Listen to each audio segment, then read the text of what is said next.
नमस्ते बच्चों, मैं पूनम सिक्का आज आपको एक नया पाठ पढ़ाने वाली हूँ। हमारी पुस्तक है मणि मेखला हिंदी पाठमाला। ग्रेड 7 का ये पाठ है, पाठ 2। यह मेरा यह मेरे मीत का।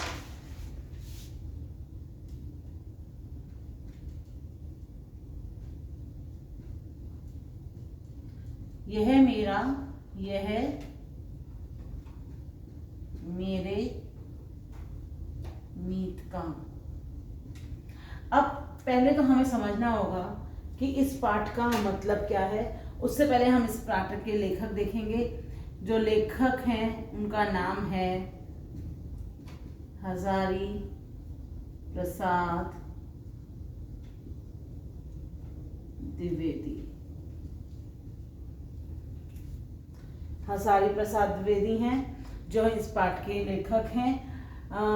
ठीक है, अब इस कहानी के बारे में हम जानते हैं। पहले संक्षिप्त में इस कहानी को हम समझेंगे। इस कहानी का मतलब है यह मेरा यह मेरे मीत का, this is mine and this is my friend. मीत मतलब होता है फ्रेंड।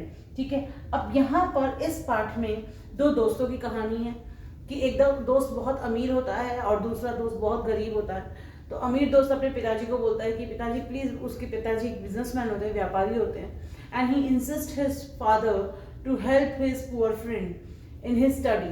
ठीक है, तो वो बोलता है कि आप उसके खाने पीने की, रहने की व्यवस्था करें, उसके कपड़ों की व्यवस्था करें, उसके पढ़ाई की व्यवस्था करें ताकि मेरा मित्र पढ़ सके। ठीक है, वो अपने मित्र के बारे में बहुत अच्छा सोचता है। उसके पिताजी भी उसकी जिद में आ जाते हैं कि अब उस बेटे ने इतनी जिद की है कि अगर मेरा मित्र नहीं पढ़ाई करेगा तो मैं भी पढ़ाई नहीं करूंगा। तो व्यापारी के पिताजी ने क्या, व्यापारी जो पिताजी थे उन्होंने क्या सोचा कि चलो ठीक है, मैं इस गरीब बच्चे की मदद कर देता हूँ। और उन्होंने उस बच्चे की मदद की। उस बच्चे की मदद करने का परिणाम ये हुआ कि वो बच्चा सभी विद्याओं में बहुत निपुण हो गया। सभी प्रकार के शास्त्रों की उसने ज्ञान लिया और एक प्रकांड पंडित बन गया। उस पंडित को किसी मंत्री ने किसी राजा ने अपने यहाँ पर मंत्री बना लिया। उसके बाद जब एक बार मंत्री ऐसे ही राजमार्ग पर निकले तो उन्होंने देखा कि एक उनका जो मित्र है, जो व्यापारी मित्र था, उनका व्यापारी का जो बेटा था, वो मित्र सड़क के किनारे भिक्षुक के रूप में घूम रहा है। फटे हुए कपड़े पहने हुए हैं, मैले से कपड़े पहने हुए हैं और भीख मांग रहा है। भिक्षुक मतलब होता है भिखारी के रूप में। ठीक है, तो भीख मांग रहा है। तो यह देखकर उसको बहुत दुख हुआ। वह उसे अपने घर लेकर आया, फिर उसके परिवार को भी अपने घर लेकर आया, उसे खाना खिलाया, उसका ध्यान रखा। लेकिन अब सेल्फ रिस्पेक्ट होती है ना, तो उसमें एक बहुत ज़्यादा वो था, सेल्फ रिस्पेक्ट थी। तो उन्होंने बोला कि मित्र, मैं ऐसे आपके घर में कितने दिन रह सकता हूँ, है ना, और मेरा परिवार भी है। तो मैं चाहता हूँ कि तुम मुझे कुछ पैसे देकर मेरी मदद करो ताकि मैं अपना एक नया बिजनेस व्यापार वापस से शुरू करूँ। तो अब मंत्री जो बोलता है कि मंत्री जो थे वो बहुत ही ईमानदार व्यक्ति थे। तो उनके पास इतना धन नहीं था कि वो किसी की भी मदद ऐसे, मतलब अपने दोस्त की मदद कर सके। इतना धन उनके पास नहीं था, पर्याप्त धन नहीं था। तो उन्होंने क्या कहा कि ऐसा करते हैं, पूर्णमासी के दिन, यानी पूर्णमासी मतलब फुल मून, ठीक है, तो पूर्णमासी के दिन हमारे राजा जो हैं वो अपने राजमहल से बाहर निकलते हैं और सबको दान करते हैं, धन दान करते हैं, अन्न दान करते हैं। और जो सबसे पहला भिखारी होता है उसको वो 100 मुद्राएं देते हैं। तो तुम ऐसा करना, पूर्णमासी अभी 2 दिन के बाद ही है, तो तुम वहां पे आ जाना, महल में आ जाना, और मैं ऐसी व्यवस्था कर दूंगा कि राजा सबसे पहले तुम्हें ही मिले और तुम्हें ही सबसे पहले पैसे दें। तो उसने बोला बहुत अच्छी बात है। तो जो उनका व्यापारी मित्र था वो वहां पहुंच गया, राजगृह में पहुंच गया। वहां पर जाकर उसने देखा कि राजा आ रहे हैं। सबसे पहले वो जाके खड़ा हो गया और उसको भिक्षा में 100 मुद्राएं मिल गई। अब उस व्यापारी ने क्या किया, व्यापारी ने बोला कि चलो मैं अब अपना इन 100 मुद्राओं से एक नया व्यापार शुरू करता हूँ। तो उसने अपने मंत्री मित्र से विदा ली और वो अपने राज्य में वापस आ गया, अपने शहर में वापस आ गया, and he start his new business. So once he start his new business, what he did, he was so success. और उसके एक के बाद एक बिजनेस वो खोलता जा रहा था, व्यापार करता जा रहा था, नया नया व्यापार ओपन कर रहा था। ठीक है, तो वो उसको वापस से सफलता मिलने लग गई। फिर अब एक बार मंत्री जो थे उनका जो बेटा था वो बहुत ही नालायक था। वो कुछ भी याद करता था उसको याद नहीं होता था, पढ़ता था तो उसका पढ़ने में मन नहीं लगता था। तो मंत्री उस चीज से बहुत परेशान थे कि मैं तो इतना प्रकांड विद्वान हूँ और मेरा बेटा इतना मूर्ख, ऐसे कैसे हो सकता है। तो उन्होंने बोला चलो मैं ऐसा करता हूँ, अपने व्यापारी मित्र के पास जाता हूँ, उससे कुछ मदद मांगता हूँ, क्या पता कोई सलाह अच्छी मिल जाए। तो वो अपने पुत्र को लेकर व्यापारी मित्र के पास गया। तो व्यापारी ने उससे पूछा तुम्हें कुछ याद नहीं होता? बोलता नहीं होता। क्यों नहीं होता? मेरा मन नहीं लगता, पढ़ना नहीं आता। पढ़ना आता है लेकिन समझ में नहीं आता, थोड़ी देर पढ़ लेता हूँ फिर भूल जाता हूँ, जब याद हो जाता है तब एग्जाम में जाके फिर भूल जाता हूँ। तो अब व्यापारी बोला इसके लिए तो कोई एक उपाय ढूंढना पड़ेगा। तो उसने बोला कि तुम्हें मालूम है कि मैंने एक व्यापार से इतने सारे व्यापार कैसे कर लिए? 100 मुद्राओं से मैंने इतना बड़ा व्यापारी में वापस से कैसे बन गया? तो उसने बोला नहीं, आप बताओ ऐसे कैसे हुआ? तो उस व्यापारी मित्र ने बोला कि जब मैंने अपना व्यापार शुरू किया 100 मुद्राओं से, मैंने अपना पहला व्यापार किया, मुझे बहुत सारा धन मिला, बहुत सक्सेस मिली। फिर जो मेरे पास धन आया, जो मतलब मेरे पास प्रॉफिट आया, लाभ आया, उस लाभ को मैंने 2 भागों में डिवाइड किया। 1 part I keep for me, for my family, ठीक है, मैंने अपने परिवार में खर्च किया, अपने परिवार को सबको बढ़ाया आगे और अपने घर का निर्वाह किया। और जो दूसरा पार्ट था उस धन का, उसको मैंने अपने एक दूसरे नए बिजनेस में लगा दिया। जब मैंने दूसरे नए बिजनेस में लगाया उसमें भी फायदा हुआ, फिर मैंने उस फायदे को वापस से 2 भागों में बांट दिया। एक मैंने अपने लिए रख लिया और एक पार्ट मैंने अपने दूसरे बिजनेस के लिए फिर से एक नया बिजनेस शुरू कर दिया।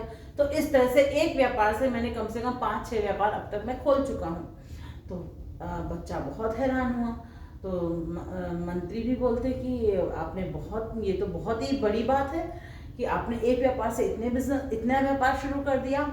तब मंत्री ने बोला कि तब राजा ने, जो व्यापारी था, व्यापारी ने बोला कि उसी तरह से जब आप पढ़ते हो, जब आप कुछ समझने की कोशिश करते हो, जब आप कुछ याद कर रहे हो, तो उसको 2 बार करो, दोहराओ मतलब 2 बार याद करो।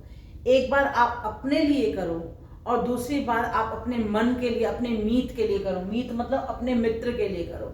वो मीत कहाँ पर है? वो मित्र जो है, वो जो मीत है वो आपके दिल में है, ठीक है। तो यानी जब आप पढ़ रहे हो तो आपने एक बार पढ़ लिया, that you read for yourself, and the second time you are reading for your friend और you are explaining to your friend, यानी अपने मन को आप खुद समझाओ कि ये ऐसा ऐसा है, इसको मुझे याद रखना है, ठीक है।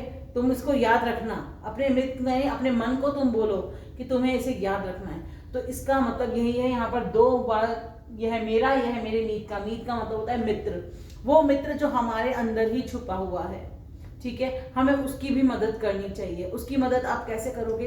पहले आप खुद पढ़ो और फिर आप उसको वापस से दोहराओ और अपने आप को बोलो कि मुझे इसे याद करना है, इसे याद करो, ठीक है। तो इस तरह से, जिस तरह से व्यापारी ने भी एक पार्ट अपने लिए रखा और एक अपने मित्र के लिए, नहीं अपने दूसरे बिजनेस के लिए रखा, है ना। उसी तरह से जब हम याद करते हैं, जब हम पढ़ते हैं, तो हमें भी ऐसे ही 2 बार पढ़ना चाहिए। एक बार अपने याद कर रहे हैं, हम पढ़ रहे हैं अपने लिए, और दूसरी बार हम उसको याद करके अपने आप को ही समझाएं, हमारे अपने दिल को समझाएं कि ये ऐसे ऐसे है। तो इस तरह से हम अपने मीत का भी ध्यान रखेंगे तो हमें सफलता जरूर मिलेगी। मंत्री के बेटे को बहुत अच्छी तरह से ये बात समझ में आ गई। उसने पढ़ना शुरू किया। उसने बोला पिताजी अब तो मैं भी पढ़ूंगा, ठीक है, अब तो मैं भी अच्छे से पढ़कर दिखाऊंगा। और उसने पढ़ना शुरू किया, वो भी प्रकांड विद्वान बना और आगे जाकर उसने अपने पिता का उत्तराधिकारी बना। मतलब उसने अपने पिता की ही पोस्ट को वापस से राजा के महल में ले लिया। उत्तराधिकारी होता है जो पिता करते हैं, बेटे को सेम अधिकार और सेम पोस्ट मिल जाती है, दैट इज कॉल्ड उत्तराधिकारी, ठीक है। तो उनके बेटे को भी सेम अधिकार मिला। यह है इस पाठ की कहानी। यह पाठ की कहानी आपको समझ में आनी जरूरी है कि पाठ है क्या, ठीक है। तो यहाँ पर यह मेरा, यह मेरे मीत का, यहाँ पे मीत मतलब मित्र होता है, ठीक है। जिस तरह से हम अपना ध्यान रखते हैं वैसे ही हमें अपने मीत यानी अपने मन का, अपने कार्य का, हमारा जो कार्य है वो हमारा मीत है, हमारा जो मन है वो हमारा मीत है, हमें उसका भी ध्यान रखना चाहिए, ठीक है। तो चलिए अब हम वर्ड टू वर्ड लेसन शुरू करते हैं। आप अपनी पुस्तक अपने हाथ में रखिए, ठीक है, और जितने भी हार्ड वर्ड्स हैं, जितने भी कठिन शब्द आपको लग रहे हैं वो आप इसमें नोट करते जाइएगा। तो पेज नंबर 15 हम लोग पढ़ना शुरू कर रहे हैं। हमारे शिक्षक उन शिक्षकों में से थे जिन्हें हार्ड टास्क मास्टर कहा जाता था। यहाँ पे लेखक बता रहे हैं कि आर टीचर, शिक्षक मतलब टीचर, ऐसे थे जो हार्ड टास्क मास्टर थे। हार्ड टास्क मास्टर जो टीचर बहुत स्ट्रिक्ट होते हैं, है ना, और जो आपको कुछ कर जाने के लिए कुछ अच्छा कार्य देते हैं। लाइक आपने कुछ, आपको टीचर ने लेसन पढ़ाया तो लेसन में से सिंपल काम तो सब टीचर्स देते हैं, लेकिन वो ऐसा टास्क देते थे कि वो टास्क करना बच्चे के लिए थोड़ा सा टिपिकल होता था, क्रिएटिव होता था। क्रिटिकल थिंकिंग जो कहते हैं ना, that is the thing, critical thinking वाली चीजें देते थे। तो हार्ड टास्क मास्टर मतलब हार्ड मतलब टफ, टास्क मतलब जो टास्क होते हैं, टारगेट्स जो होते हैं, मास्टर मतलब उनको मास्टर कहा जाता था उसका, क्योंकि वो हमेशा टफ टास्क ही देते थे करने के लिए। उनके डर से हम लोग रोज का पाठ रोज तैयार कर लेते थे। फिर भी 2-3 बालक ऐसे थे जो ना कुछ याद कर पाते, ना बताई हुई विद्या को स्मरण रख पाते। हमेशा हर क्लास में ऐसे कुछ बच्चे होते हैं जब टीचर पढ़ाती हैं, और हम खुद भी ऐसे हो सकते हैं, नो डाउट, और इसमें कोई शर्म की बात नहीं है। कुछ चीज़ें ऐसी होती हैं जो हम याद नहीं कर पाते, ठीक है, या फिर हम याद कर लेते हैं लेकिन हमें स्मरण नहीं रह पाते, यानी we can not remember that. मतलब मैंने याद कर लिया बट एग्जाम टाइम में जब मैं लिखने लगी मैं भूल गई, स्मरण नहीं कर पाए। स्मरण करना मतलब याद रख पाना, ठीक है, कीप रिमेंबर दैट थिंग्स, नहीं रख पाते। यद्यपि लिखने का काम वे गलत सही पूरा कर लेते हैं, यानी जब राइटिंग वर्क आता है तो they will do something wrong, something correct, writing work भी ऊपर नीचे कर देते हैं वो लोग। अध्यापक ने उनके लिए एक युक्ति निकाली, यानी टीचर ने एक युक्ति निकाली, यानी उपाय निकाला, एक ट्रिक। वह भी एक कहानी जिसे मैं अब तक भूल नहीं पाया और ना ही भूल पाऊंगा।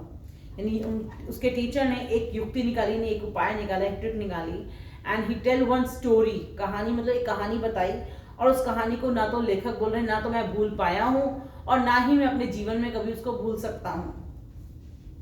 अब ये कहानी शुरू हो रही है जो कहानी मैंने आपको सुनाई थी। किसी गांव में 2 बालकों में गहरी मित्रता थी, यानी 2 बालकों में गहरी मित्रता, दे आर फास्ट फ्रेंड्स। दोनों एक दूसरे को मीत कहकर पुकारते, दे कॉल ईच अदर मीत, यानी फ्रेंड। एक ही गुरु के पास पढ़ने जाते थे, यानी they have one teacher only. उन दोनों की मित्रता देखकर सब लोग हैरान होते थे, everybody surprise to see their friendship. मित्रता मतलब फ्रेंडशिप, हैरान होना यानी सरप्राइज होना। एक दरिद्र पिता का पुत्र था, न खाने के लिए पर्याप्त अन्न था, न पहनने के लिए कपड़े, यानी दरिद्र मतलब गरीब। तो यानी जो वन ऑफ द चाइल्ड था, that is the poor person. उसके जो पापा थे वो पुअर थे, गरीब थे, ठीक है। उनके पास खाने के लिए पर्याप्त धन, पर्याप्त अन्न मतलब होता है सफिशिएंट फूड, पर्याप्त मतलब सफिशिएंट, अन्न मतलब फूड नहीं था। न पहनने के लिए कपड़े थे, यानी they don't have the sufficient clothes. किताब कॉपी आदि की चर्चा तो दूर की बात थी, यानी किताब और कॉपी की बात करें तो वो बहुत ही दूर की बात थी, they can not afford that even, ठीक है। चर्चा दूर की बात होना मतलब the things which we can not afford. दूसरा धनी व्यापारी का पुत्र, यानी जो सेकंड फ्रेंड था, he is a big rich, धनी मतलब रिच, व्यापारी मतलब बिजनेसमैन का बेटा था। उसका घर सब तरह से भरा पूरा था, यानी he has a sufficient everything has at home, यानी खाना पीना रहना, बहुत ही अच्छी रॉयल जिंदगी थी उसकी। साथ ही उसके पास अपने मीत के लिए एक दिल भी था, but he has a very kind heart for his friend. इसी हृदय की प्रेरणा से ही एक दिन वह अपने पिता के सामने अड़ गया। इट मीन्स जो उसका दिल था उसकी वजह से ही, प्रेरणा मतलब इंस्पिरेशन, तो उसके दिल ने उसको इंस्पायर किया to go to his father and talk about his friend. सामने अड़ जाना, अड़ जाना मतलब जिद करना, ठीक है, स्टबर्न, तो जिद करने लगा, यदि दरिद्रता के कारण मेरा मीत पढ़ लिख नहीं सकता तो मैं भी नहीं पढ़ूंगा। दरिद्रता मतलब गरीबी। Because of the poorness, if my friend will not do study, I will also not do. मैं भी नहीं पढ़ूंगा, उसकी तरह मैं भी अनपढ़ और दरिद्र ही रहूंगा, यानी like my friend I will be also poor and uneducated, illiterate, अनपढ़ मतलब illiterate। इस प्रकार उसने अपने मीत के खाने पहनने और पढ़ाई लिखाई के सारे खर्चे की व्यवस्था अपने पिताजी से करवा ली, यानी इस तरह से उसने जिद की तो उसके पिताजी ने बोला चलो ठीक है, मैं तुम्हारे मित्र के लिए भी खाने पहनने और पढ़ाई लिखाई की सारी व्यवस्था मतलब अरेंजमेंट कर देता हूँ। कुछ वर्षों तक पढ़ लिख कर दूसरा बालक व्यवसाय में अपने पिता का हाथ बटाने लगा, यानी after some years of the study जो व्यवसाय का, ऑफकोर्स बिजनेस था उनके पापा का, तो उस बेटे ने अपने पापा के बिजनेस में हाथ बटाना लगा। हाथ बटाना मतलब होता है मदद करना, ठीक है, he is helping his father in his business. लेकिन मीत को वो सारे खर्चे दिलाता रहा, but he give all the expensive, खर्च मतलब expensive, all the expensive of his friend, जिससे वह निरंतर प्रगति करता गया। निरंतर मतलब कंटिन्यूसली, प्रगति करना मतलब होता है टू गेट सक्सेस, ठीक है, प्रोग्रेस करना। प्रगति मतलब होता है प्रोग्रेस करना। आगे चलकर वह दरिद्र बालक, यानी after some time that poor child राजनीति, धर्मशास्त्र, अर्थशास्त्र, इतिहास, साहित्य, ज्योतिष और नाना विद्याओं में प्रकांड विद्वान के रूप में प्रतिष्ठित हुआ। अब यहाँ पर आप नोट कर लीजिए, वो जो गरीब बच्चा था वो उसने क्या क्या लिया, क्या क्या शिक्षाएं ग्रहण करी। राजनीति मतलब होता है पॉलिटिक्स, ठीक है। धर्मशास्त्र मतलब होता है इकोनॉमिक्स। अर्थशास्त्र मतलब होता है दैट इतिहास मतलब हिस्ट्री। साहित्य मतलब दैट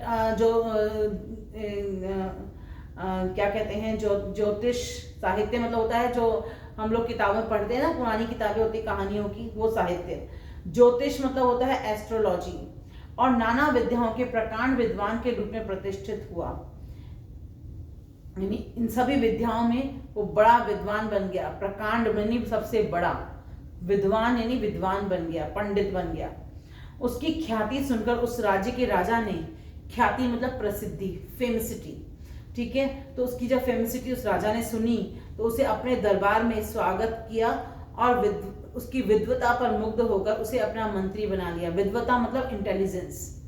तो उस मंत्री की इंटेलिजेंस, उस व्यक्ति की इंटेलिजेंस को देखकर उन्होंने उसको अपना क्या बना लिया, मंत्री बनाया। मंत्र मुग्ध होना, मुग्ध होकर मतलब खुश होकर, ठीक है। मंत्री बना लेना मतलब उन्होंने उसको अपने यहाँ पे मिनिस्टर रख लिया। इधर बेचारे व्यापारी के भाग्य पर वज्रपात हो गया, यानी जो व्यापारी था उसके भाग्य पर, भाग्य यानी किस्मत पर वज्रपात हो गया। वज्रपात होना मतलब मुसीबत आ जाना, ठीक है। तो he is in trouble, he is in problems. अकस्मात एक रात डाकुओं ने उसकी सारी संपत्ति लूट ली। अकस्मात यानी अचानक, अचानक डाकुओं ने उसकी सारी, डाकू मतलब रॉबर्स, ठीक है, उन्होंने उसकी सारी संपत्ति, संपत्ति मतलब धन दौलत, लूट ली। जान बचाने के लिए जब उसके परिवार के लोग घर से बाहर निकल आए तब डाकुओं ने उसका घर भी फूंक दिया, यानी when they all want to save their life, तब उन रॉबर्स ने क्या किया, उनके घर को भी जला दिया। फूंक देना, फूंक देना मतलब जला देना। इसी शोक में व्यापारी स्वर्ग सिधार गए, यानी जो व्यापारी था, व्यापारी मित्र का जो पिता थे, यानी व्यापारी जो थे वो स्वर्ग सिधार गए। स्वर्ग सिधारना मतलब होता है मर जाना, ठीक है, ऊपर भगवान के पास चले जाना। तो स्वर्ग सिधार जाना मतलब प्राण निकल जाना, मर जाना। उसका पुत्र दाने दाने को मोहताज हो गया। दाने दाने को मोहताज होना, ये भी एक मुहावरा है, यानी खाने के लाले पड़ जाना, यानी जिसके पास खाने पीने के लिए कुछ भी ना हो। दाना दाना मतलब होता है अन्न के एक एक दाने के लिए मोहताज होना, यानी किसी के भरोसे रहना, ठीक है। तो ही डोंट हैव एनीथिंग, ठीक है, तो वो एक एक दाने के लिए लोगों के ऊपर मोहताज हो गया।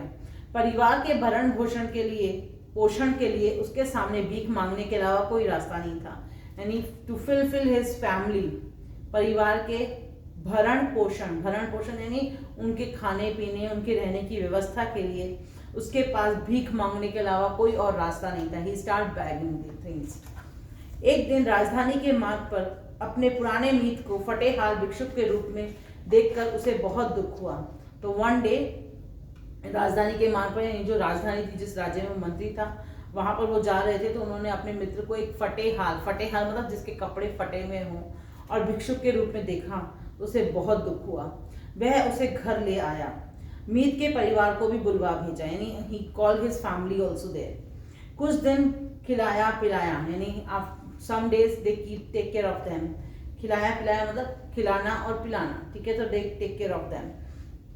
एक दिन व्यापारी मित्र बोला, इस तरह हम जब तक तुम्हारे मेहमान बने रहेंगे, कब तक तुम्हारे मेहमान बने रहेंगे, यानी इस तरह से हम लोग कब तक तुम्हारे घर में एज अ गेस्ट रहेंगे। मुझे कुछ उधार दे दो। उधार मतलब लोन, गिव मी सम लोन। मैं फिर से व्यापार शुरू करूँ, I will start my business. राज्य का मंत्री होते हुए भी उसके मीत के पास इतना धन नहीं था। He is the minister but he don't have the sufficient money, जिससे वह अपने मीत की तत्काल सहायता कर सके। तत्काल मतलब उसी समय। So he doesn't have the money to, he don't have the sufficient money to take immediately help of his friend. कुछ पल सोचते रहने के बाद मंत्री ने व्यापारी से कहा, विपत्ति में घबराते नहीं मित्र, यानी विपत्ति के समय, यानी मुसीबत के समय घबराते नहीं हैं। हमारे महाराज प्रत्येक पूर्णिमा के दिन याचकों को दान देते हैं। पूर्णिमा मतलब जो फुल मून होता है तब, ठीक है। याचक मतलब मांगने वालों को दान देते हैं, यानी डोनेट करते हैं। जो याचक सबसे पहले सामने आता है राजा उसे 100 मुद्राएं देते हैं, यानी जो भी मांगने वाला सबसे पहले राजा के सामने आता है पूर्णिमा के दिन, ही गिव हिम 100 ऑफ मुद्रास। मुद्रा मतलब कॉइन्स, ठीक है, गोल्ड कॉइन्स। आज से तीसरे दिन ही पूर्णिमा है, यानी आज से 3 दिन के बाद पूर्णिमा। तीसरे दिन मतलब third day there is a purnima. तुम कल रात को ही राजमहल पहुंचकर मुझसे मिलने आ जाना। यानी पूर्णिमा के दिन सुबह देते हैं राजा दान में, तो तुम कल रात को मेरे घर आ जाना, मतलब कल राजा घर नहीं सॉरी, तुम राजा के महल में आ जाना, ठीक है। पहुंचकर मुझसे मिलना, यानी आकर वहां पे मुझसे मिलना। मैं राजा के सामने सबसे पहले तुम्हें पहुंचने की सारी व्यवस्था कर दूंगा, यानी I will do all the arrangement that you will come first in front of the king. इस तरह तुम्हें 100 मुद्राएं मिल जाएंगी, उनसे तुम्हारे परिवार का भरण पोषण हो जाएगा और कुछ व्यापार भी शुरू कर लेना, यानी जिससे तुम्हें 100 मुद्राएं मिल जाएंगी, उससे तुम अपने परिवार का भी ध्यान रख सकते हो and you can start your new business also. व्यापारी की सूखी आशा लता जैसे फिर हरी हो गई, यानी जो व्यापारी जो बहुत अपसेट हो गया था, सूखी हुई आशा, it means he so disappoint, जो निराश हो जाते हैं लोग। सूखी आशा मतलब जस्ट अपोजिट ऑफ आशा, निराश हो जाते हैं, ठीक है, डिसअपॉइंट हो जाते हैं, वो फिर से हरी हो गई, यानी he feel very happy and he again get the boost of to do start new business. Okay, दूसरे दिन व्यापारी निश्चित स्थान पर पहुंचा है। निश्चित यानी जो लोगों ने स्थान फिक्स किया था कि you have to reach on that place, so fixed place पर पहुंच गया। मंत्री की व्यवस्था से उसे 100 मुद्राएं मिल गईं। हंसता हुआ वह घर लौटा। अब उसका परिवार कुछ सुख से रहने लगा, यानी his family will be stay very peacefully and nicely. उसने अपने नगर लौटकर नए से व्यापार करने की योजना बनाई। He come back to his city and he again start his new business. योजना बनाई यानी ही एक again make a plan of new business. दोनों मीत गले मिले और एक दूसरे से विदा हुए, यानी दोनों मीतों ने एक दूसरे से गले मिले एंड दे से good by two each other. आज का पाठ हम यहीं तक पढ़ते हैं, पेज नंबर 16 तक। 17 पेज नंबर हम लोग नेक्स्ट वीडियो में आप देखिएगा, तो प्लीज तब तक मेरे साथ कंटिन्यू बने रहिए। मेरे इस वीडियो को लाइक कीजिए, शेयर कीजिए एंड बच्चों प्लीज ध्यान से पढ़िए, ठीक है। आप कोई भी कहानी जब आप किताब से पढ़ते हैं, उससे पहले आपको जो मैंने ब्रीफली जो कहानी पूरी सुना दी है, वो अगर आपने ध्यान से सुन ली तो आपको मालूम चल जाएगा कि पाठ में क्या क्या हो रहा है, ठीक है। तो प्लीज ध्यान से पढ़िए, ध्यान से सुनिए और अपना ध्यान रखिए। Take care, bye.